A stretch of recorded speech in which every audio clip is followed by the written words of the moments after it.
Okay, so basically I have always wanted to start a YouTube channel, and I have all of my makeup videos, and I've done even videos of me saying that I want to start over because my previous videos were kind of out of vanity and I wanted to look good.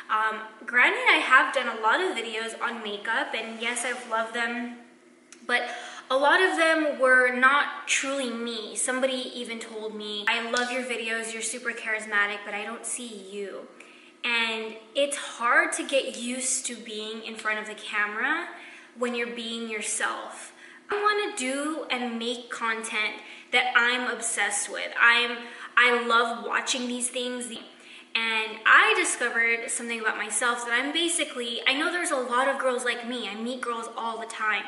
And there's a lot of girls like me, basically, who love beauty, who want to make the world a better place and everything in between. I'm not super hippy dippy, but I'm also not business, corporate, superwoman. At the same time, I have a lot of flaws. So I am the type of person who loves beauty. I want to make the world a better place once I leave it, but everything in between. So I wrote it down, and this is Daydreaming 2019. So basically I went to my homepage of my YouTube, and I wanted to see all the things that I was obsessed with.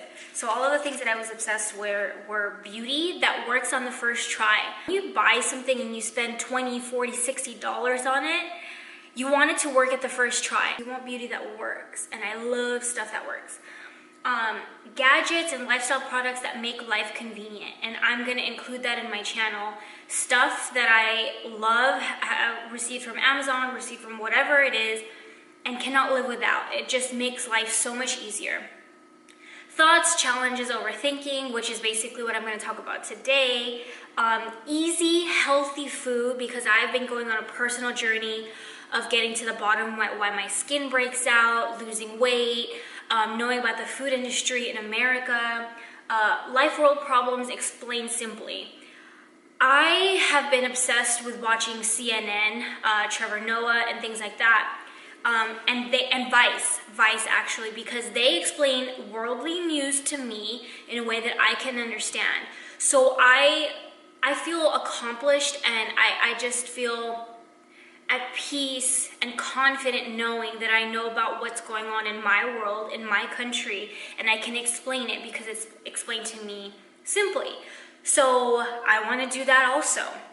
And then fashion, because I love fashion, I love dressing up, I love dressing down. Lately I'm into like baggy shirts, but I also love fashion at a good price. So long story short,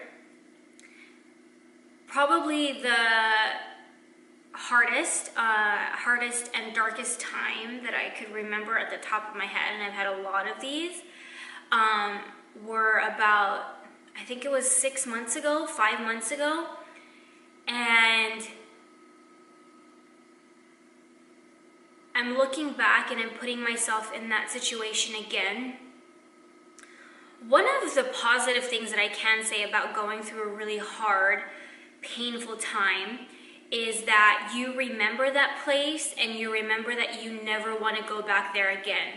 And sometimes women, or sometimes people, have to go back to that place a couple times in their lifetime to really know that they don't ever want to go back to that again. And to me, that's a positive.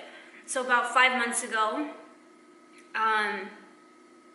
I basically just was depressed. I basically went to work maybe once or twice that week, and then I went straight to bed and put the sheets over my head.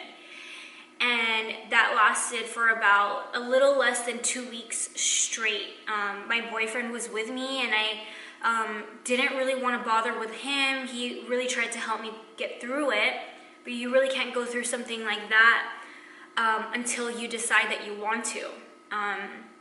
And so I went through that, and I remember the emotions. I remember the number one thing was that I was alone. I was alone in that situation. Nobody could help me. Nobody could understand. Nobody has ever felt this pain. And the one main feeling in that time was that I was alone. I was lonely.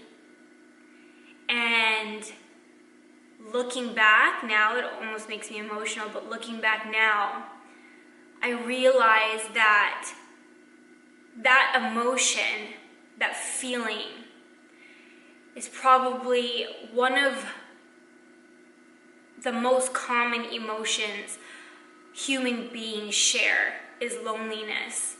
And are we being heard, or do you see me? And it's so interesting that in that time, in that situation, I was carrying that. That was the number one thing I was feeling. And that's the number one emotion human beings carry. It's so ironic. Second was, I'm 30 years old, and where is my life? What is my purpose? What am I doing to help make this world a better place? I was putting the world's pressure and the world's weight on my shoulders at 30 years old because I didn't have anything to show for it. I think at the end of the day, a lot of people want to be heard, want to be known that they have value. And that's another common emotion between literally every human being on this planet, is that they want to be valued.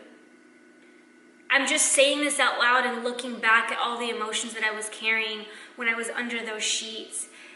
And it's interesting. I don't want to say it's crazy, but it's interesting that I was having all of those emotions and all of those feelings. They were valid.